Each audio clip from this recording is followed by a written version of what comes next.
Bom dia. O meu nome é Fabrícia Pedro, sou psicóloga, é a minha formação. Sou a coordenadora da componente de apoio à família da Escola EB1, aqui ao lado. Desde já agradeço o elogio, porque é verdade, não é? Nós tentamos dar resposta a todas as diferenças e todo o apoio familiar em relação à componente de apoio à família, ali no ATL e também no carro pré-escolar. Este segundo painel tem como nome do lugar onde me encontro, os meus convidados, aos nossos convidados, aos convidados da Cristina, aos convidados do Quero Comigo, os nossos convidados, vou passar a apresentar, espero que não me engane, o Sr. Luís Sérgio. Pode-se apresentar? Sou Luís Sérgio, sou professor e neste momento sou diretor do Centro de Formação da Associação de Escolas de Sintra. O Sr. José Vaz. Eu já fui professor, já estive a lecionar nas escolas durante um bom par de anos, de certo modo um pouco forçado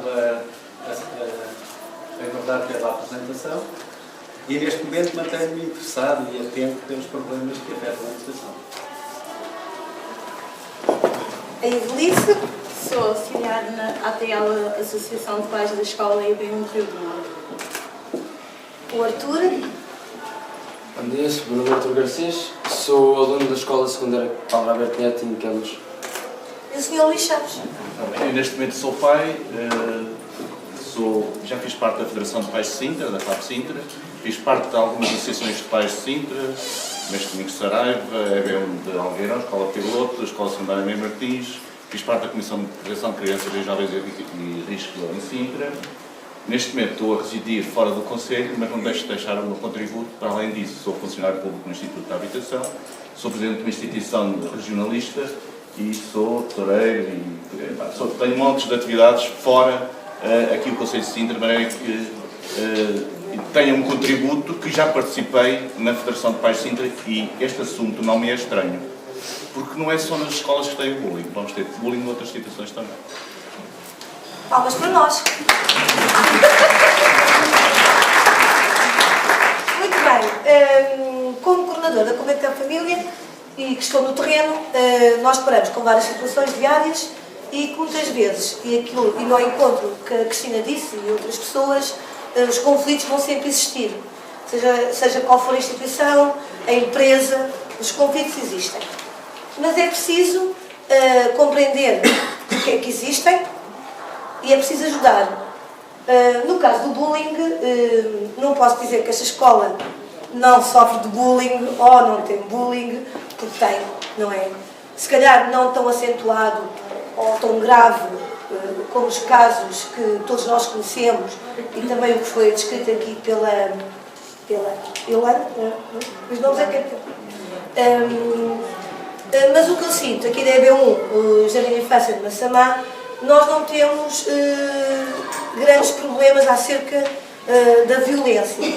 Ou seja, temos uns casos pontuais que são resolvidos da melhor forma, e como representante também da Associação de Pais, não é? Porque estou na componente de apoio à família, nós tentamos sempre chegar próximos da família e perceber o que é que se está a passar.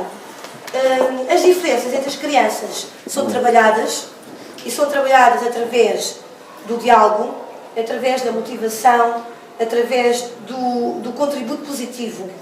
Muitas vezes, claro, temos que dar o ralhete, faz parte, não é? Que somos muitos. Ali a componente de apoio à família, vão focar mais na componente de apoio à família, porque é onde eu estou inserida, não é? Que sou a coordenadora. Temos 120 crianças, e todas diferentes e todas iguais. E claro, este ano, vou dar um exemplo, recebemos um menino que era o visto mau da escola. E o mau, eu sou o mau. E como eu sou o mau, eu vou fazer os disparates todos possíveis e imaginários para chamar a atenção. Até que este menino este ano veio para o ATL. E ele começou a testar os limites e começou-nos a dizer, porque eu sou o mau. Eu disse, não, tu não és o mau, tu explica-me lá porque é que tu és o mau. Porque toda a gente me chama o mau. E porque eu parto vidros, porque eu bato nos colegas. Eu disse, não, tu não és o mau. Tu aqui tens um comportamento exemplar, tu trabalhas, tu ajudas as monitoras, tu não és o mal. Ou seja, é importante perceber a carga negativa que muitas vezes, os rótulos que muitas vezes a escola, os colegas, o que vai para casa, para os pais, aquele coleguinha bateu-me, e aquele coleguinha empurrou a auxiliar, e aquele coleguinha saiu da sala. Mas é preciso perceber porque é que aquele coleguinha faz isto, não é? E porquê? Porque se calhar foi diagnosticado uma série de situações, e talvez uma patologia, e também se calhar porque a estrutura familiar não é melhor. E é neste sentido que o ATL trabalha, é perceber as diferenças, é chegar perto das famílias e chegar perto, sobretudo, das crianças, de forma sempre positiva. Para além deste menino, temos outros em que tentamos trabalhar sempre pela positiva. E os nossos resultados são um sucesso. Fica aqui o meu testemunho e vou passar a voz ao senhor. Obrigada.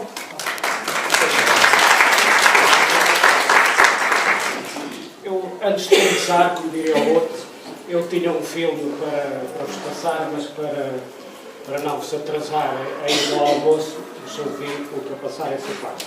Mas há uma coisa que não quero dispensar, como a minha formação de base é na área da literatura, e como ontem foi lançado o livro póstumo do nosso único Nobel, eu vou-vos ler um pequeno excerto de um texto dele, que é A Semente e os Frutos, que penso contextualiza esta situação e serve de mote para a minha comunicação e, de certa forma, contextualiza o mundo em que acontece o bullying.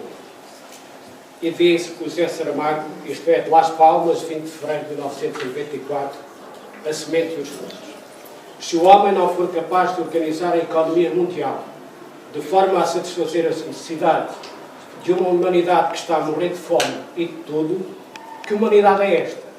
Nós, que enchemos a boca com a palavra humanidade, acho que ainda não chegamos a isso. Não somos seres humanos. Talvez cheguemos um dia a ser, mas não somos. Falta-nos mesmo muito. Temos aí um espetáculo do mundo e é uma coisa arrepiante. Vivemos ao lado de tudo o que é negativo, como se não tivesse qualquer importância. A banalização do horror, a banalização da violência, da morte, sobretudo se for a morte dos outros, claro. Tanto nos faz que esteja a morrer gente em Sarajevo.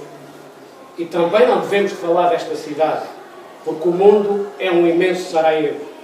E enquanto a consciência das pessoas não despertar, isto continuará igual. Porque muito do que se faz, faz-se para nos manter a todos na agonia, na carência de vontade, para diminuir a nossa capacidade de intervenção cívica. Isto dizia o José Saramago, e penso que este silêncio sobre toda a violência é um silêncio que se faz nas escolas. Eu vou deixar para os técnicos, até porque os técnicos não se entendem, e eu tenho uma proposição muito crítica quanto à forma como os técnicos tentam resolver estes problemas. Começo já por dizer que estou absolutamente de desacordo e detesto a palavra bullying. A palavra bullying é uma coisa que me irrita, porque me irrita sobretudo a submissão, a ignorância, como muitos estrangeirismos entram na língua portuguesa. Nós já tínhamos os maus tratos.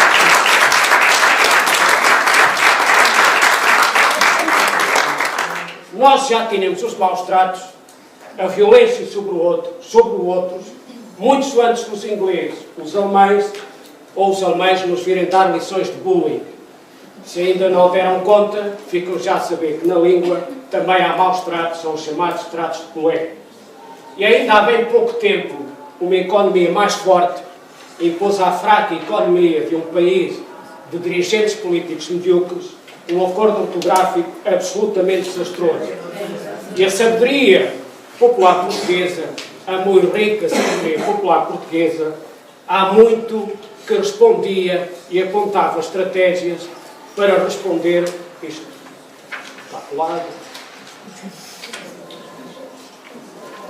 Para responder às agressões, quer físicas, quer psicológicas. Quem é que nunca ouviu a expressão não faças aos outros aquilo que não queres que te façam a ti? Não precisávamos de milhares de teorias da psicologia se aplicássemos isto.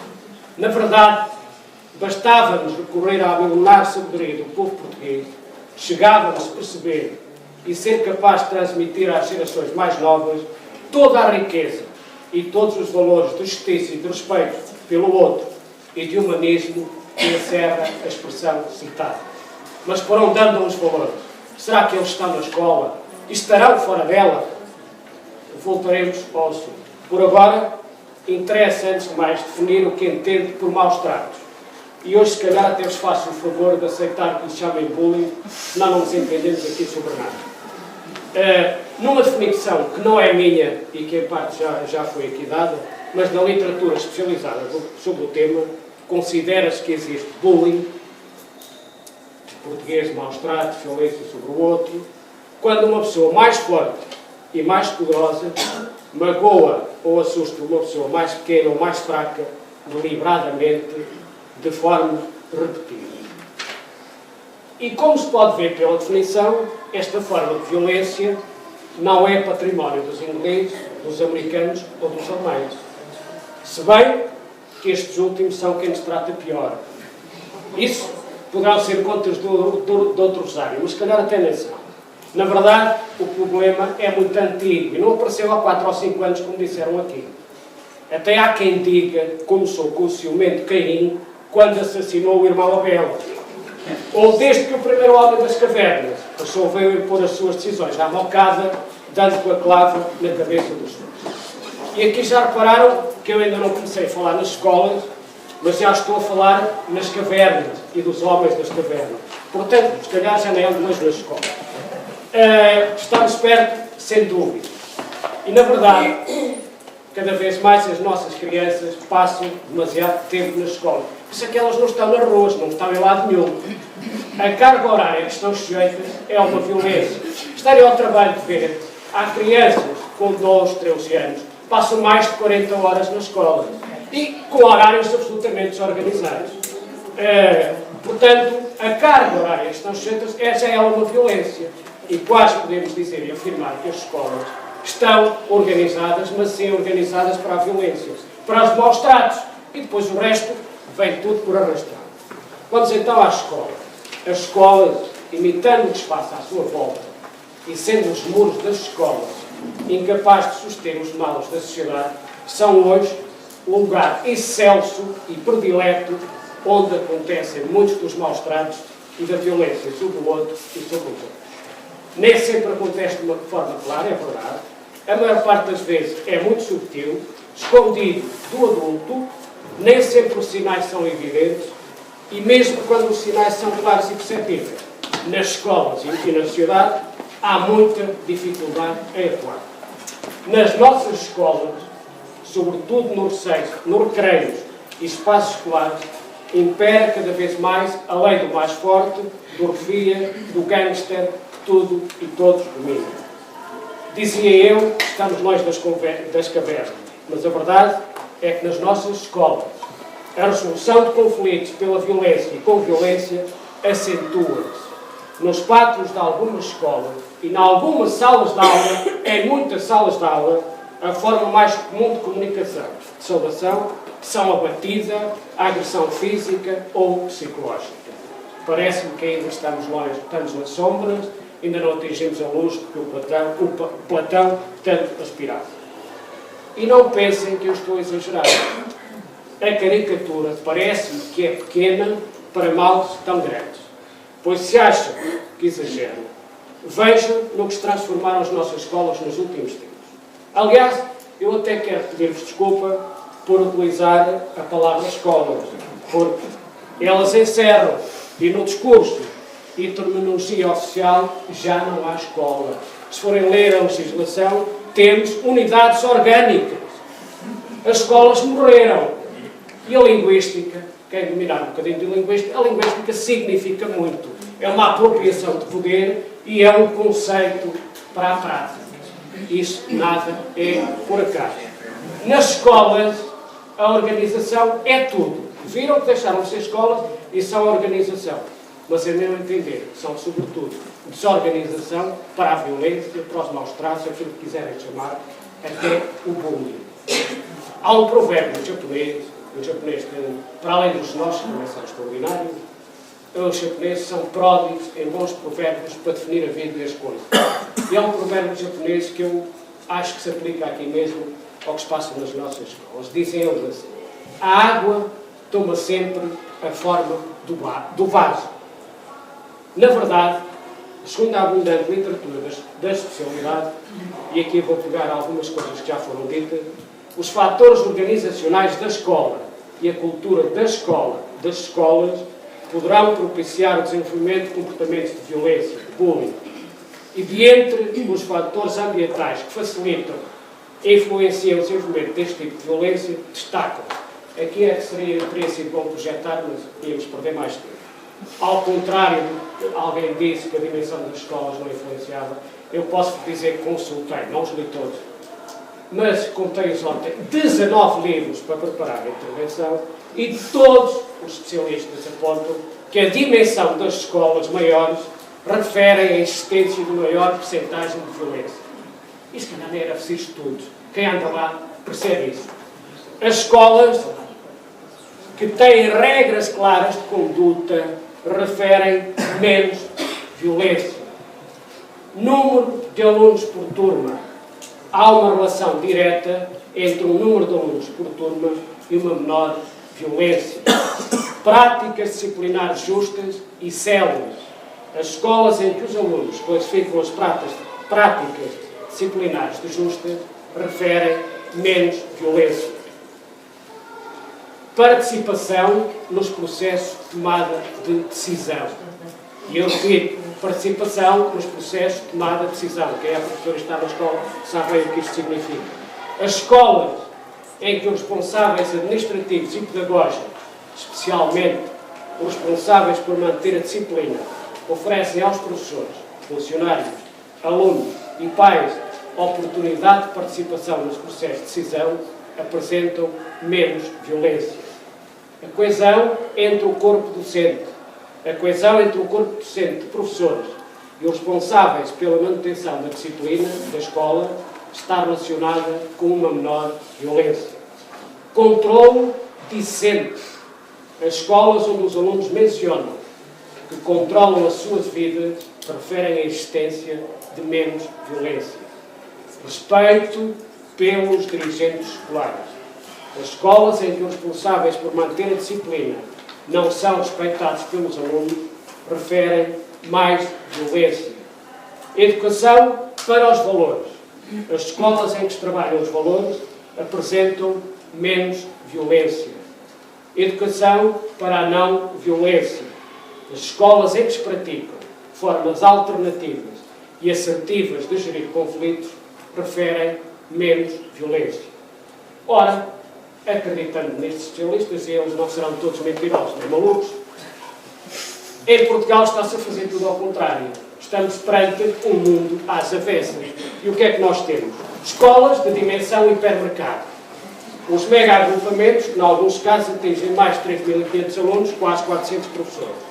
E, apesar disso, diminuindo drasticamente o número de professores e funcionários, gerando mais confusão, menos supervisão, mais violência e, de certeza, mais bullying para o fazer. E menos tempo e pessoas para o combater. Como dizia o Nobel, acentua-se a desumanização. Aumento exponencial do número de alunos por turma. Turmas com 30 e mais alunos, dificultando o controle da turma por parte dos professores, mais indiferenciação. Rara, mas rara, são as escolas em que existe um plano claro e objetivo de combate à violência escolar, com regras claras de conduta, e o que se falou aqui há pouco dos silenciamentos é a coisa mais comum. Tenta-se sempre silenciar o problema, não mostrar que há violência, isto está tudo no melhor dos mundos, mas a bomba vai arrebentar um dia destes. O princípio de uma justiça justa e rápida é posto em causa por procedimentos desajustados e burocráticos que transformaram as escolas em tribunais e os professores em delegados do Ministério Público. A teia burocrática e pseudo-legalista fomenta a inércia.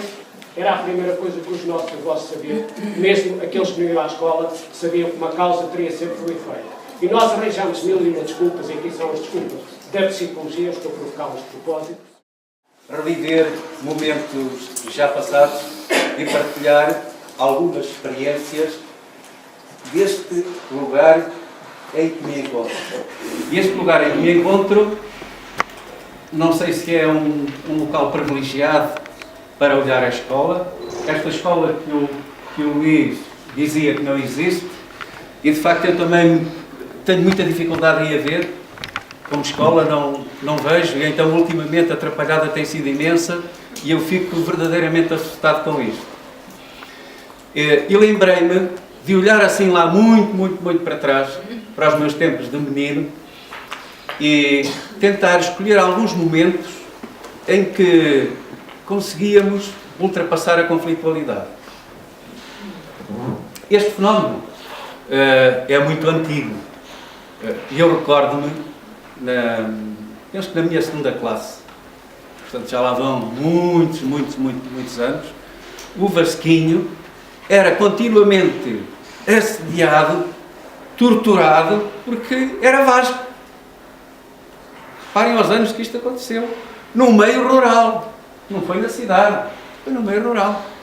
E era Vasco, e ao Vasco da Gama, depois não digo o resto, porque são umas asneiras. E então o coitado viveu ali atormentado um montão de tempo, até que um amigo lhe deu força para enfrentar os camaradas que o martirizavam todos os dias. E assim fez, no ato de coragem. Enfrentou-os e o problema resolveu-se e ficaram todos amigos. Bom, isto é uma parte só para dizer que isto é uma realidade que nos acompanha e como Cícero dizia, acompanha-nos desde o momento em que nascemos. Não é? Quando a mãe dá à luz o menino, ele já está rodeado de imundície. E até parece que o leite materno conduz os erros para a boca do menino. Isto é bem verdade. Depois pensei, bom, então vamos mais cá, e fui aos anos 60 buscar uma experiência de uma escola hoje utópica. Eu até estiparei falar nisto, porque pode ser mal interpretado. Mas eu passei num local, numa escola, e era de facto uma verdadeira escola, e uma escola comunitária. Havia o sentido de comunidade. Claro, depois havia outras coisas que hoje nem é permitido falar nisso. Mas havia aspectos que eram muitíssimo bem resolvidos, que era a organização do tempo escolar, a existência de regras claras para todos, metas claras para todos, para toda a comunidade. Curiosamente, era uma comunidade onde não havia praticamente funcionários, só havia professores, mestres, e entre estes mestres estavam de facto professores e estavam depois outros especialistas, que, portanto, já estão a ver, os professores dedicavam-se ao saber, ao comportamento, a essas situações, e os outros especialistas dedicavam-se, então, àquelas tarefas básicas e vitais para o funcionamento da comunidade, como seja a alimentação, a higiene, a limpeza, as estruturas, os equipamentos, os parques de recreio, etc. por aí fora. Ou seja, a presença dos mestres na atividade com os alunos era permanente. E esta permanência e esta disponibilidade faziam com que a conflitualidade quase não tivesse hipótese de aparecer. Eu realço um aspecto interessantíssimo, que era a questão dos intervalos. Os intervalos não eram 10 minutos nem de um quarto de hora, chegavam a ter meia hora. E tinha meia hora porquê? Porque era necessário ter tempo para desenvolver cabalmente a atividade desportiva ou aquela que as pessoas quisessem dedicar. Mas, nessas atividades participavam os mestres. Não ficavam sentados em lado nenhum, estavam ali, jogavam à bola connosco, jogavam às damas ou aquilo que fosse. Portanto, o leque de atividades era enorme. Só para dizer, havia 3 campos de futebol. E havia, portanto, depois um conjunto de espaços dedicados a outras atividades. Pedirmos para na escola pública existir isto, e ainda hoje, é utopia, mas daquelas mesmo grandes.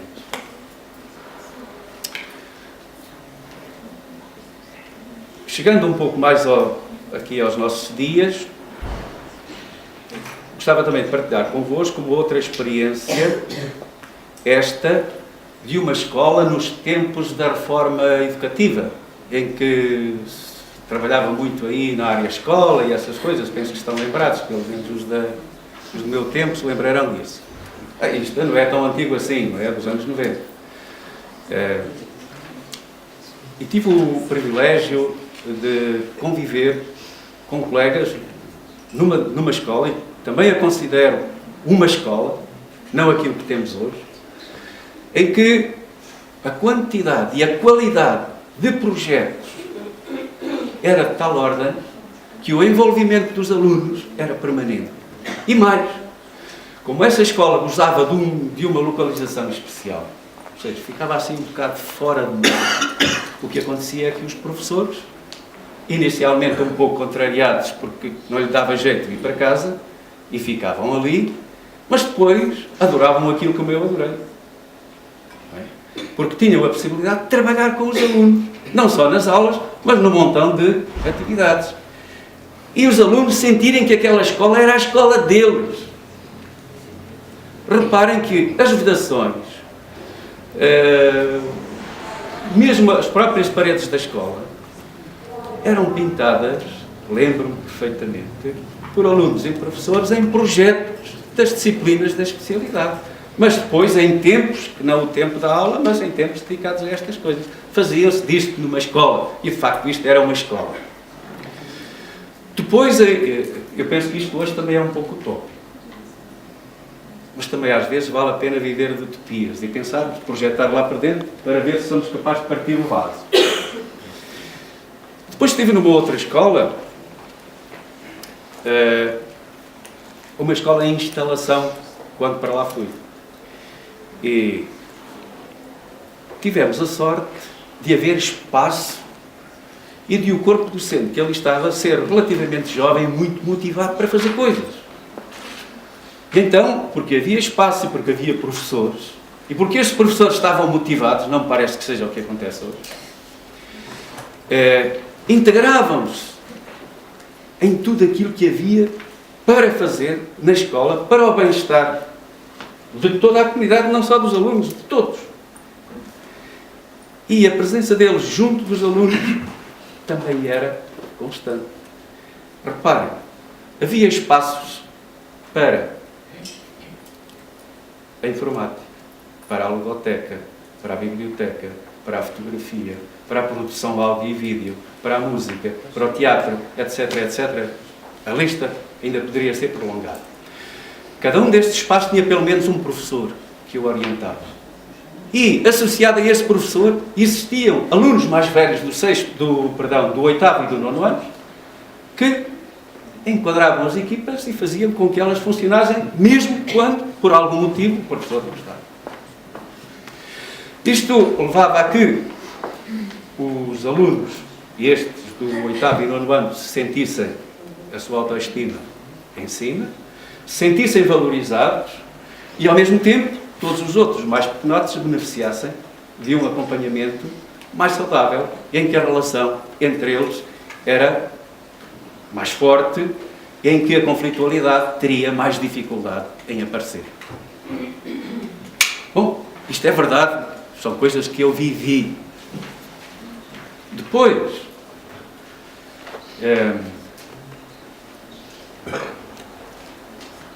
as coisas começaram a mudar muito.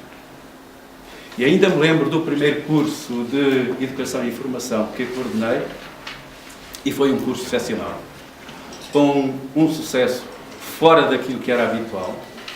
O primeiro. A partir daí, e como dizia o Luís, a nossa célebre ministra, começou, e essa talvez fosse uma das razões porque eu, neste momento, não esteja na escola, já esteja cá fora, e as coisas começaram-se a complicar. E os professores também começaram a ter menos motivação para estas coisas extras. E sem uma escola e sem professores, não há nada a fazer. Não há nada, amigo Luís, a não ser partir o vaso. Também concordo em absoluto contigo. E aqui sim verificamos a existência de alguns casos claros de depressão, de vitimização, e alguns até graves. Recordo só 3. Um aluno, os nomes são fictícios, é só para os poder referenciar a gente, o Francisco, um rapaz possante, bem constituído, embora ainda não tivesse feito o 9º ano, mas com um contra muito grande.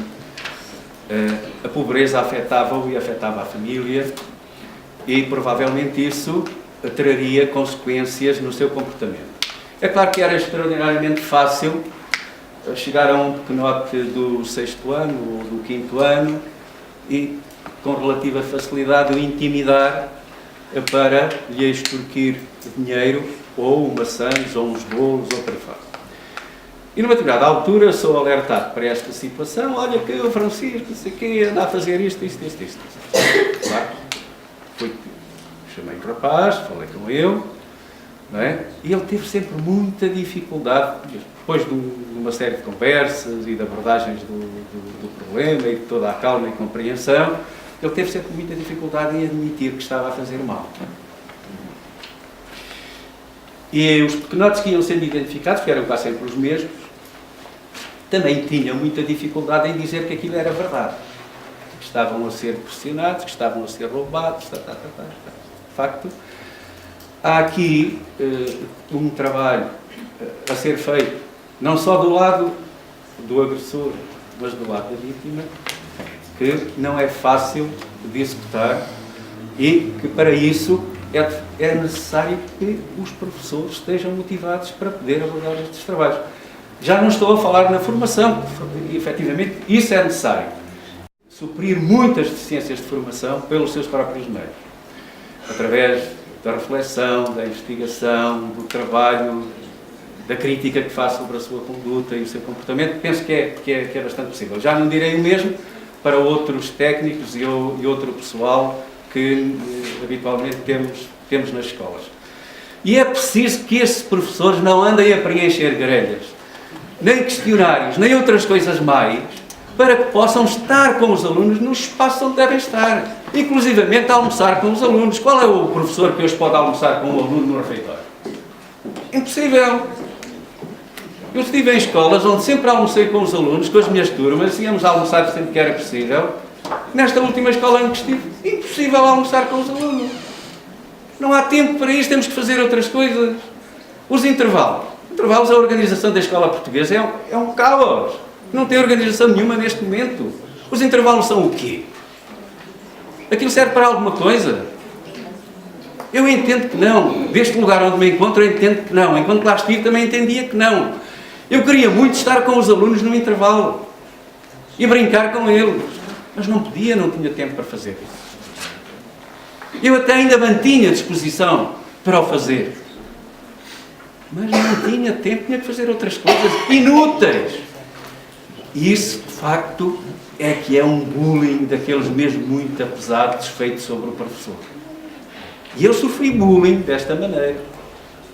E penso que muitos dos professores o sofrem também. E não podem depois exercer, como deve ser, a sua atividade. Porque o trabalho do professor, do mestre, é com o aluno, é com o discípulo, não é noutro local.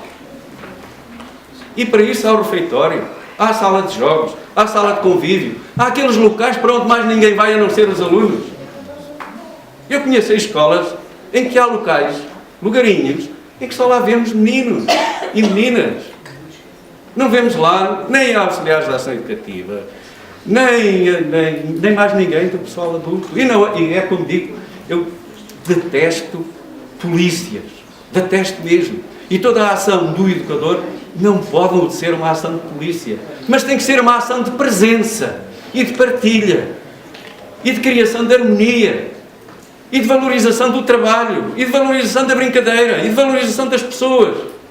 E de facto hoje penso que não temos condições para fazer isso. Depois, outro dia, e acabo já, porque senão depois não deixo tempo nenhum, chatearam muito e comprei uma coisa destas, porque eu só tinha uma daquelas pequeninas, de fazer chamadas e não sei o quê. Depois, quando comecei a olhar para isto, eu disse, nós estamos tramados com isto. Principalmente, se relativamente a isto, se fizer o mesmo que fizemos na educação para a televisão, e se fizermos o mesmo que fizemos na educação para a utilização das tecnologias de informação e comunicação. Ou seja, fizemos muito pouco. E, se até aqui é possível pôr lá o computador, o PC, num lugar comum da sala, hoje, quem der um aparelho destes ao seu filho ou à sua filha, e isto até é um objeto de status. Hoje as meninas gostam muito de ter isto, e os rapazes afirmam-se também, mostrando que têm uma coisa destas. Para ver, isto dá para fazer tudo. E de facto está aqui um problema que nós temos de enfrentar. Fui sempre um adepto muito grande da tecnologia, por isso é que estou com esta conversa e não queria mesmo acabar esta partilha convosco sem falar disto. Eu estou muito feliz porque já há colegas que até aqui me diziam coisas horríveis das tecnologias e que hoje já comunicam comigo e com outras pessoas nas redes sociais, já utilizam o correio eletrónico, já têm algumas delas já têm blogs e blogs muito bons, muito bem feitos, muito bem escritos, muito bem orientados e, portanto, penso que começamos a estar no bom caminho e temos que aproveitar esta oportunidade de fazermos com que os nossos jovens utilizem positivamente a internet. Obrigado pela vossa paciência.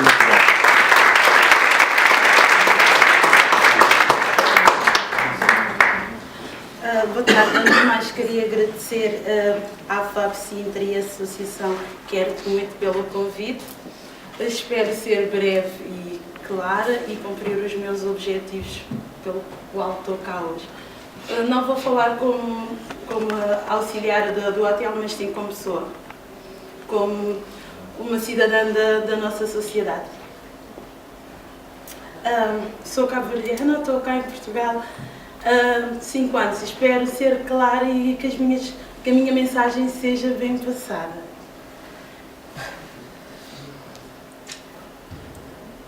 É esta. Primeiramente, dizer não ao bullying. Foi a primeira imagem, certo? Obrigada.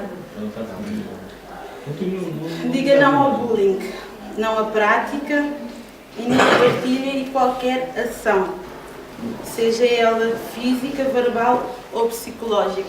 Temos de tentar afastar desses atos, em vez de nos praticar, sermos coerentes e firmes e em posição de vítima, tentarmos ignorar essas pessoas e não demonstrar medo nem fragilidade.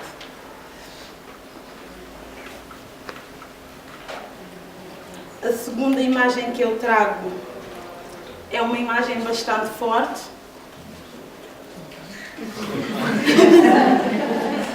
Vou mudar os dois ao mesmo tempo.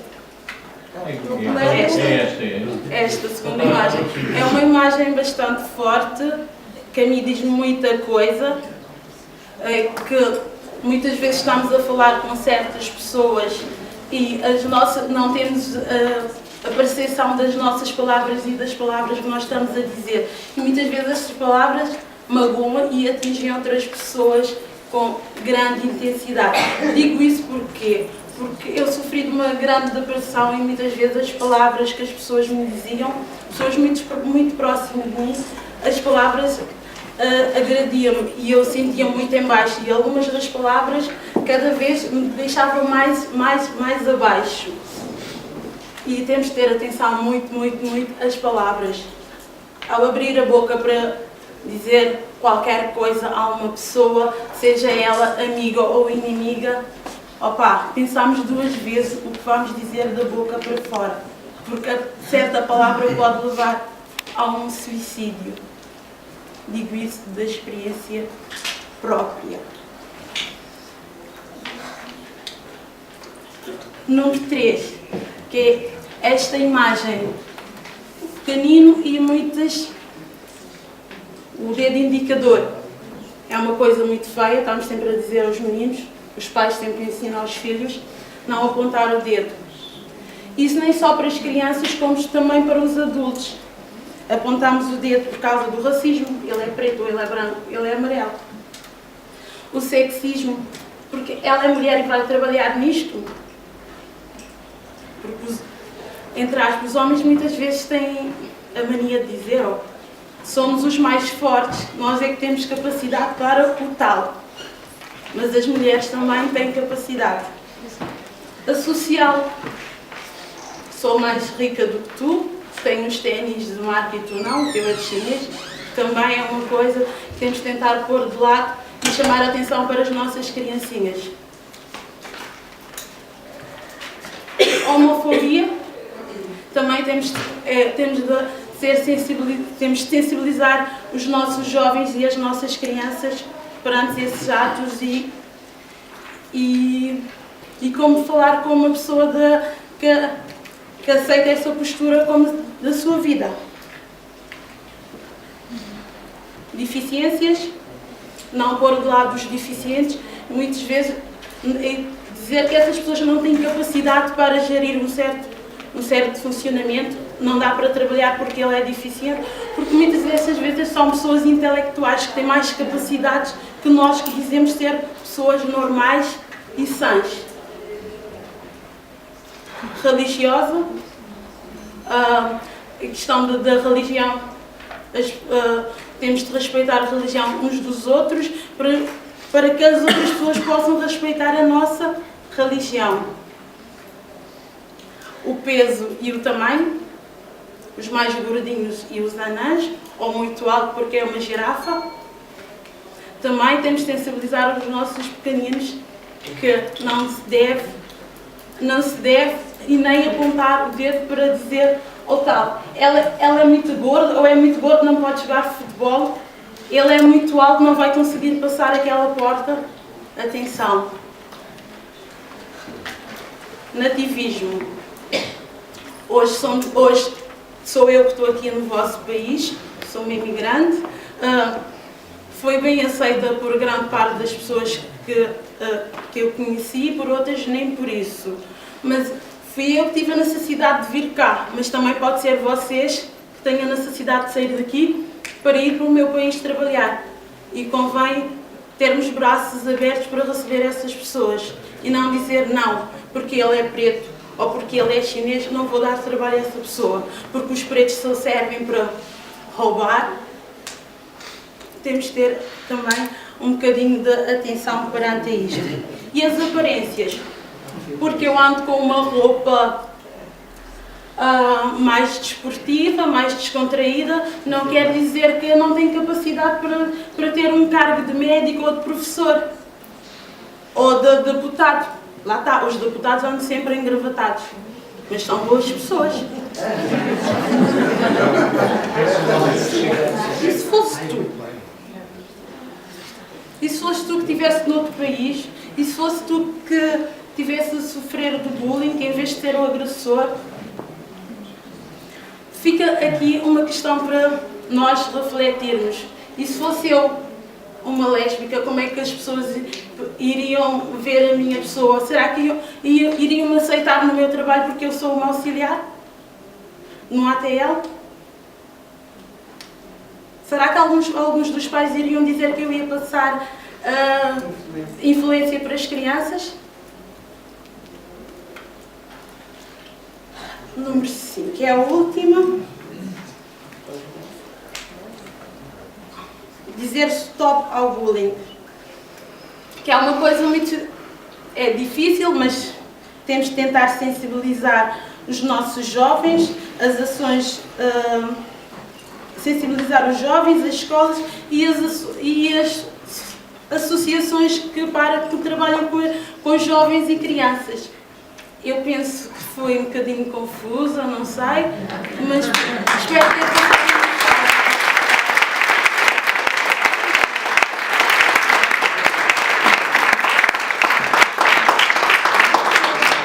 Bem, boa tarde.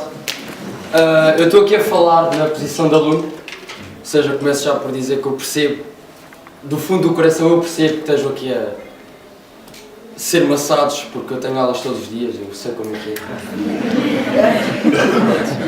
Queria antes de mais concordar com o professor Luís Sérgio quando disse que a carga horária é de facto uma violência. Eu também concordo. E pronto, começo a perceber o porquê que os meus pais na altura deles gostavam da escola. Como o senhor disse, era na altura em que os intervalos tinham 30 minutos. Pronto, isso é a base. É assim, eu não vou estar aqui a falar de experiências e isso também, porque não só porque o tempo é curto, todos queremos ir almoçar. Mais uma vez eu percebo. Pronto, uma pessoa também está aqui. É o seguinte, eu começo já por dizer que eu tenho um defeito. O meu defeito é querer arranjar soluções. Eu agora estou aqui a falar como vice-presidente da Associação de Estudantes da minha escola. E assim, eu vou-vos agora dizer de que maneira é que a minha escola está, pronto, falo da escola, mas partiu da Associação de Estudantes, como é que nós estamos a combater o bullying na nossa escola. A nossa escola, estou a falar na nossa escola, porque é um grande agrupamento, é um dos maiores agrupamentos aqui, aliás. Nós, ainda há relativamente pouco tempo, quando eu digo isso foi o ano passado, ou seja, foi muito pouco tempo, nós antes éramos uma escola que tinha do 7º ao 12º ano, uma coisa normal, uma escola secundária. Nós neste momento temos do 5º ao 12º. É um bocado complicado, pronto, conciliar essas diferenças de idades. Logo, nós Associação de Estudantes vimos-nos forçados, peço desculpa, a tomar outras medidas. Uma dessas medidas foi, todos os membros da Associação de Estudantes, nos intervalos, nós fazemos de monitores, como entre aspas, obviamente. Nós tentamos enquadrar desde o início, exatamente do primeiro dia de aulas, mais conhecido como a apresentação, que não tem aulas, mas pronto, conta como o dia de aulas, não sei porquê. Nós tentamos enquadrar, é o melhor dia, exatamente, tanto para os alunos como para os professores. Nós tentamos enquadrar os mais pequeninos, quando digo os mais pequeninos, são desta altura, a conviver com pessoas desta altura, o que, pronto, suscita muitas vezes a tendência a haver bullying. Pronto, é assim, na minha escola eu não posso dar ao luxo a dizer que não há bullying, porque como foi aqui dito, o bullying existe em todas as escolas. Não há nenhuma escola que não tenha bullying. Umas escolas num grau maior, outras num menor, mas tenho o privilégio de dizer que na minha escola o bullying, por acaso, não é um dos principais problemas.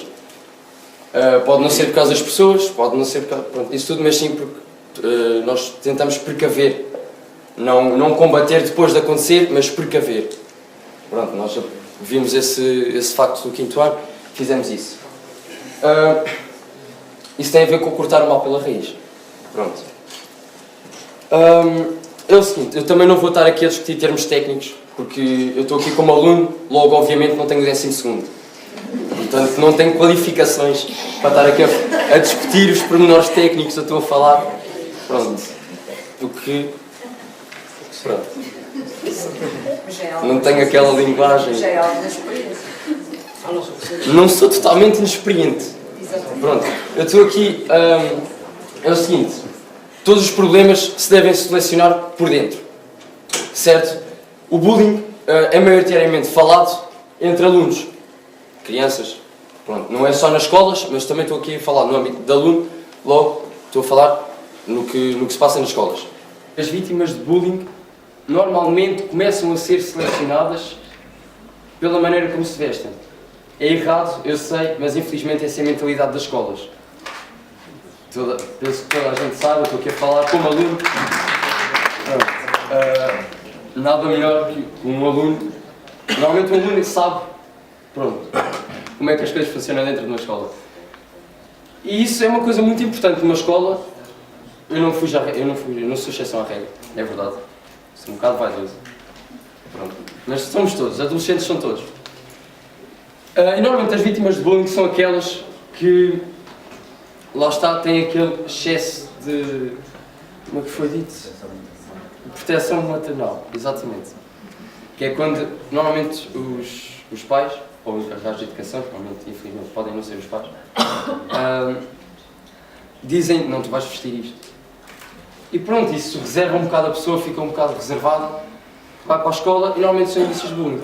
Eu confesso que no início eu comecei-me a meter com esse rapaz. É normal. Pronto, estava na idade. Mas comecei-me a meter com ele não com a intenção de praticar o bullying. Eu sou hoje exatamente a definição de bullying. Logo, eu não praticava bullying, porque eu não o agredia nem fisicamente, nem psicologicamente. O que eu fiz, hoje em dia, entre parênteses, hoje em dia esse rapaz é um grande amigo meu, só para que conste, eu comecei por meter-me com esse rapaz.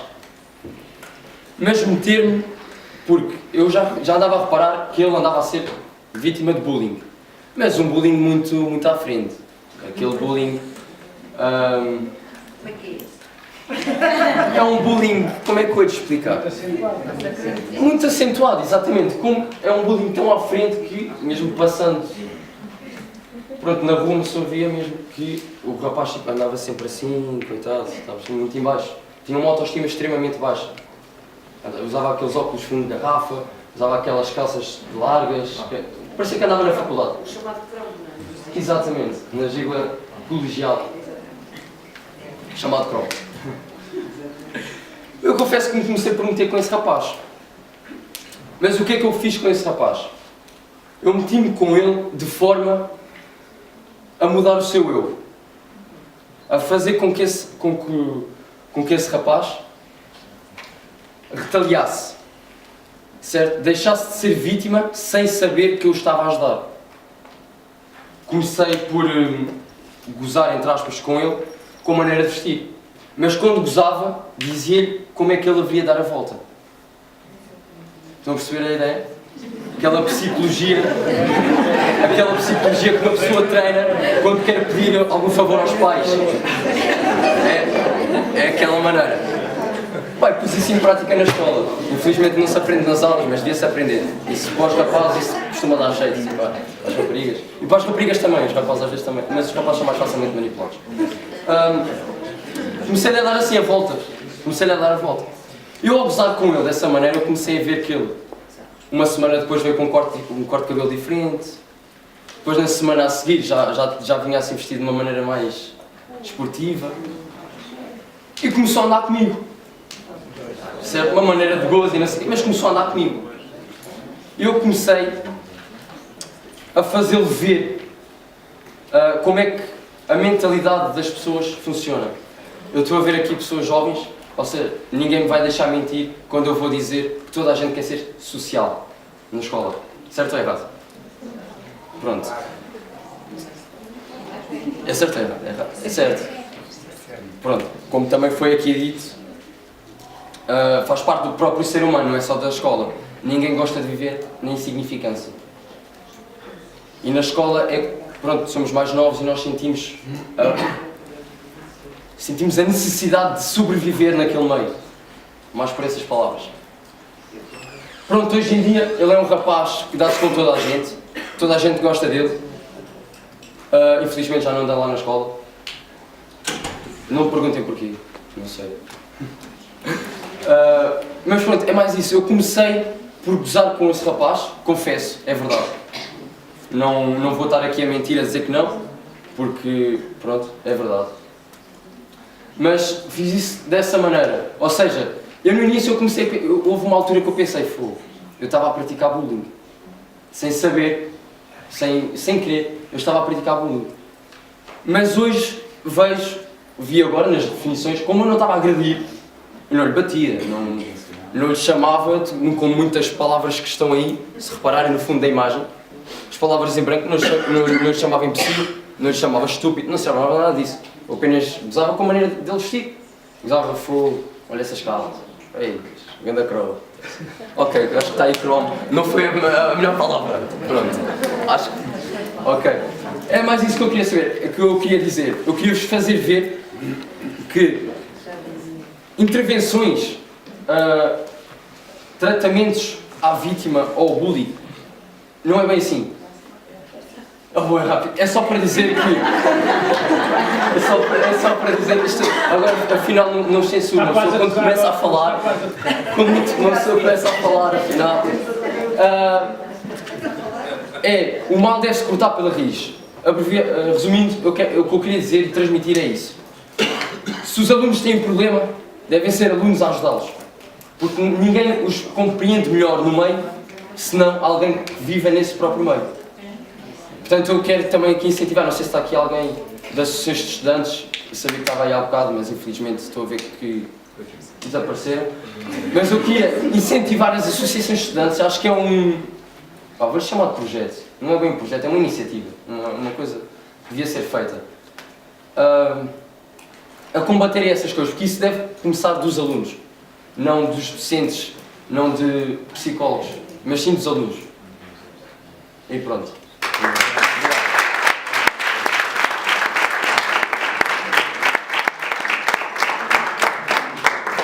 Ora bem, enquanto representante dos pais e ex-membro da Federação de Pais, vou tentar dar o meu contributo como pai e eu fiz um slide, também sou sociólogo, e fiz um slide, uns slidezitos, mas há algumas coisas que já foram repetidas no painel anterior, eu vou passar e aquilo que não foi falado eu vou referenciar e depois tenho aqui os apontamentos que eu depois também quero debater. Como é que isto funciona? Para a direita e para a esquerda. Está bem? O que é? Portanto, vocês já sabem o que é o bullying, objetivos e motivos, onde ocorre, o que provoca, consequências com precaver. O que é? Vocês já sabem, agressão verbal ou física entre pares.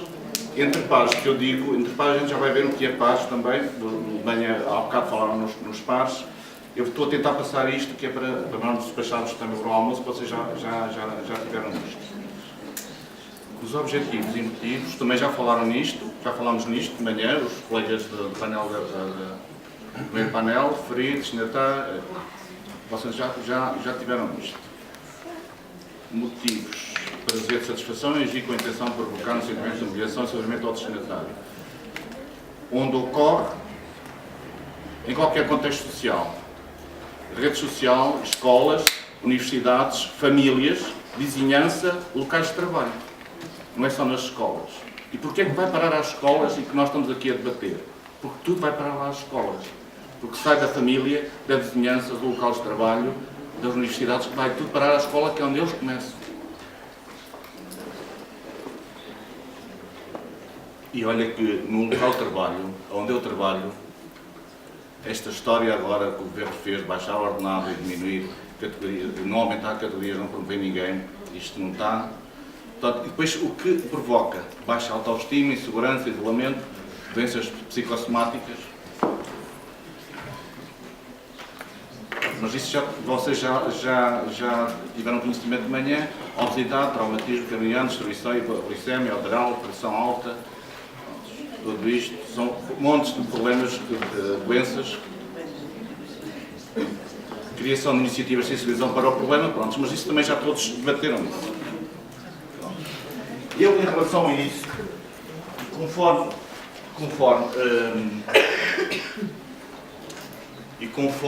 aquilo que se passou de manhã, da parte do primeiro painel, tudo vai parar à escola. Eu trabalho, todos nós trabalhamos. Eu tenho colegas que trabalham a 100 km do local de trabalho. Vocês tiveram professores que foram colocados do norte, foram colocados no Algarve. Isto não se faz.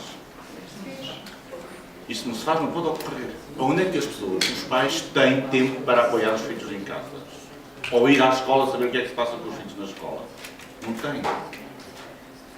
E em vez de nos darem, a nós, pais, tempo, estão a tirarem. Pais que deslocam para trabalhar uns mais de 100 km. Eu tenho colegas que moram em Alpiarce e trabalham em Lisboa.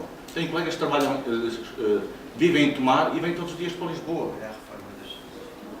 Aumento do horário de trabalho dos pais. Os pais agora estão a trabalhar mais horas. Em vez de o tirarem, ainda dão mais. Diminuição do ordenado, todos nós. Aumento do desemprego. Muitos pais estão desempregados. Que apoio é que estes pais desempregados tem para poder dar aos filhos. Não é só psicológico, não é só a participação, mas é também o ordenado. O que é que lhes falta a uns pais, a uns filhos, que os outros têm? Aumento do número de alunos por turma. Como é que um professor pode dar apoio a tanto aluno numa turma?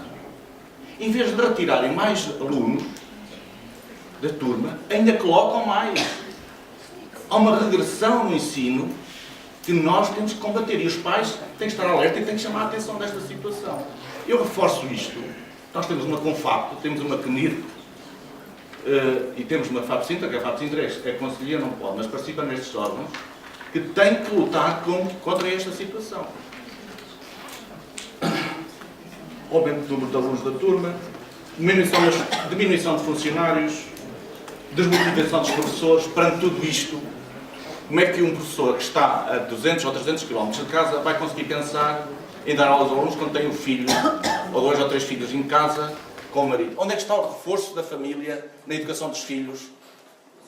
O pai, o marido e a mulher em casa. Onde é que está o reforço deles os dois para dar educação aos filhos? Para dar educação, formação e apoio. Aonde é que está? Quando eles estão a quilómetros de distância a trabalhar. Falta de psicólogos na escola. Eu aqui há dias vi uma reportagem de um agrupamento escolar com 3.000 alunos que só tinha um psicólogo a meio termo. Então, vão criar agrupamentos com 1.000, 2.000, 3.000, 4.000 alunos, só com um psicólogo. Então, se eles formaram um agrupamento que é para diminuir custos de gestão, porque é que não gastam dinheiro nessa situação? E apoio à escola, em psicólogos, sociólogos e outras coisas assim.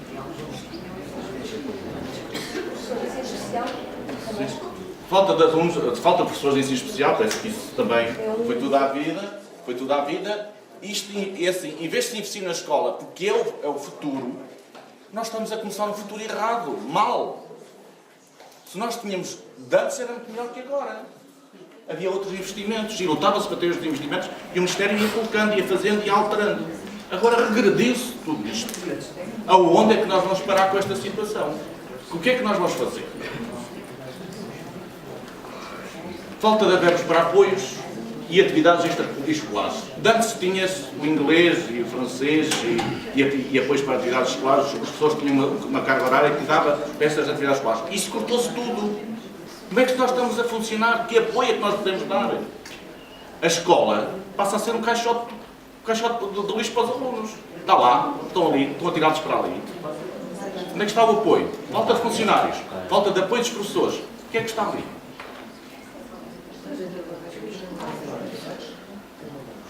As escolas maiores significa gastos, menos gastos, mas também menos investimento. Falta de apoio para onde vai o dinheiro. Professores, pais e alunos têm de construir uma escola viva. Eu estou de acordo ali com o professor Sérgio. Apesar de ter falado muito e tirar-nos o tempo de antena, os dois tiraram-nos o tempo de antena. Aqui é este grupo. Nós fomos criminalizados. É bullying. Ele já teve muitas reuniões comigo em que fez bullying. Agora está livre. Agora é a sua vez. Vingança. Mas é assim, meus amigos. Nós tínhamos muito como pais. Isto é a Federação de Pais de Sintra. Está ali o Sr. Presidente. Mas eu acho que a FAP Sintra, como já fez também em relação aos ATLs, ter um apoio próprio para os ATLs, não sei o que mais nas escolas, devia também dar apoio às escolas nesta vertente de psicólogos e estes grupos de trabalho desta, como é que se chama, do grupo da instituição. Eu chamo Cristina e a instituição é que é... Estas duas meninas são uma referência para o futuro nas escolas, porque eles estão a trabalhar nas escolas, estão a dar algum apoio, mas são pouco, é um apoio muito mínimo em algumas escolas. Havia de haver mais envolvência e mais escolas. Em relação ao bullying, os pais não tiraram um curso superior para ser pais. Alguns têm curso superior, tudo bem, mas porque nós não aprendemos a ser pais. Nós temos que ser pais porque nossos pais já foram. E o que é que nossos pais já foram? Às vezes muita violência e muita autoridade sem regras. E nós estamos a transmitir tudo isso. e não podemos fazer isso. Eu sempre, quando fazia parte da Federação de Pais, sempre falei nisso. Nós não tiramos nenhum curso superior para ser pais. Somos aquilo que somos e damos aquilo que damos. Mas só que tudo vai ter à escola. Vai tudo ter à escola. E nós na escola temos que ter algum apoio que dê aos pais e aos alunos também. A envolvência dos pais na escola é essencial. Eu sempre lutei para que os pais participassem o mais possível nas escolas. E que deve ser assim.